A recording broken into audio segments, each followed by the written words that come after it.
होंगे। जी हाँ, वही खट्टा सा रसीला फल जो हमारे घरों में अक्सर अचार या मुरब्बे की शक्ल में मिल जाता है। लेकिन सवाल यह है कि साधारण से दिखने वाले फल को अमरता का अमृत जैसा इतना बड़ा नाम क्यों दिया गया? मतलब हजारों सालों से इसके पीछे आखिर राज क्या है? चलिए आज इसी की पड़ताल करते हैं।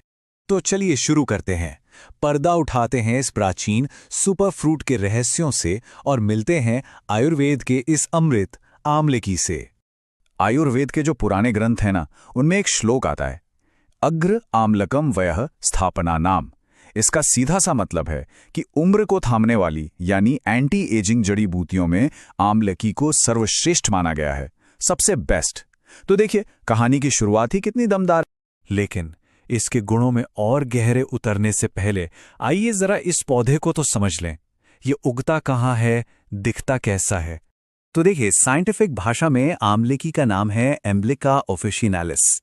ये यूफोर्बिएसी परिवार का सदस्य है और जैसा हमने कहा, इसे आमतौर पर इंडियन गूसबेरी या आंवला भी कहते हैं। अगर इसके पेड़ की बात करें तो ये कोई बहुत बड़ा नहीं, मीडियम साइज का होता है। इसकी पत्तियां काफी कुछ इमली की पत्तियों जैसी दिखती हैं और फल वो तो हम सबने देखे ही हैं, गोल हरे पीले रंग के, जिनका साइज करीब आधे से 1 इंच के आसपास होता है। ये भी एक मजेदार बात है कि ये 2 तरह का मिलता है। एक जो जंगल में अपने आप उगता है उसे वन्य कहते हैं, और दूसरा जिसकी बाकायदा खेती होती है उसे ग्राम्य कहते हैं। और सबसे अच्छी बात यह है कि यह पूरे भारत में पाया जाता है। अब आते हैं उस हिस्से पर जो इसे आयुर्वेद में इतना खास बनाता है। इसके अंदर के गुण क्या हैं? ये शरीर पर काम कैसे करता है? चलिए इसके आयुर्वेदिक ब्लूप्रिंट को डीकोड करते हैं। देखिए, आयुर्वेद में किसी भी चीज के गुणों को रस पंचक से समझा जाता है। आमलकी का रस यानी स्वाद वैसे तो खट्टा होता है, पर मजे की बात यह है कि इसमें नमक को छोड़कर बाकी 5 स्वाद मौजूद होते हैं। इसके गुण भारी और ठंडे होते हैं। इसकी तासीर यानी वीर्य भी ठंडा होता है, और जब यह पच जाता है तो शरीर पर इसका असर मीठा होता है।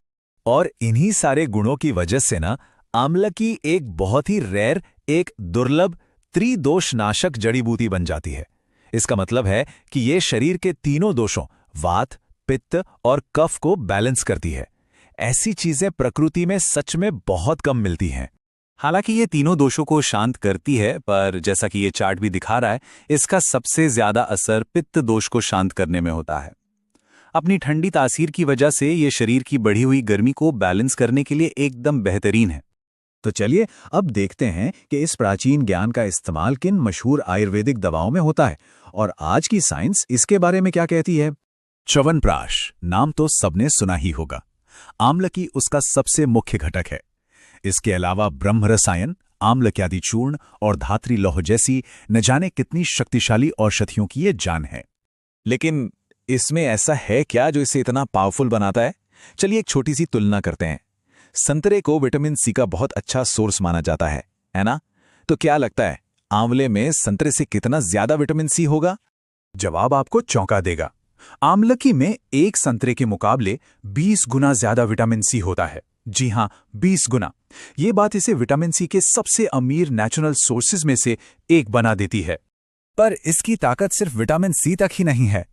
इसमें गैलिक एसिड, टैनिक एसिड और सेलुलोज जैसे कई दूसरे फायदेमंद तत्व भी होते हैं, जो सब मिलकर इसे एक जबरदस्त एंटीऑक्सीडेंट बनाते हैं। आमलकी का जो सबसे उपयोगी हिस्सा है वो इसका फल ही है। आयुर्वेदिक परंपरा के हिसाब से इसके ताजे रस की 10 से 20 मिलीलीटर मात्रा या फिर इसके चूर्ण की 3 से 6 ग्राम मात्रा का सेवन किया जा सकता है। तो अब हम वापस उसी बात पर आते हैं जहां से हमने ये सफर शुरू किया था। आमलकी का सबसे प्रसिद्ध और सबसे गहरा लाभ, कायाकल्प करने की इसकी शक्ति। एक बार फिर इस श्लोक को देखिए, अग्र्या आमलकम वया स्थापना नाम। ये सिर्फ एक कहावत नहीं है, बल्कि इसके गुणों का पूरा निचोड़ है। ये उम्र बढ़ने की प्रक्रिया को धीमा करने वाली सबसे अच्छी जड़ी बूटी है। संक्षेप में कहें तो आमलकी अच्छी सेहत, लंबी उम्र और कायाकल्प, जिसे आयुर्वेद में रसायन कहते हैं, उसका एक बेहतरीन स्रोत है। ये सिर्फ एक फल नहीं, बल्कि संपूर्ण स्वास्थ्य का एक पूरा पैकेज है।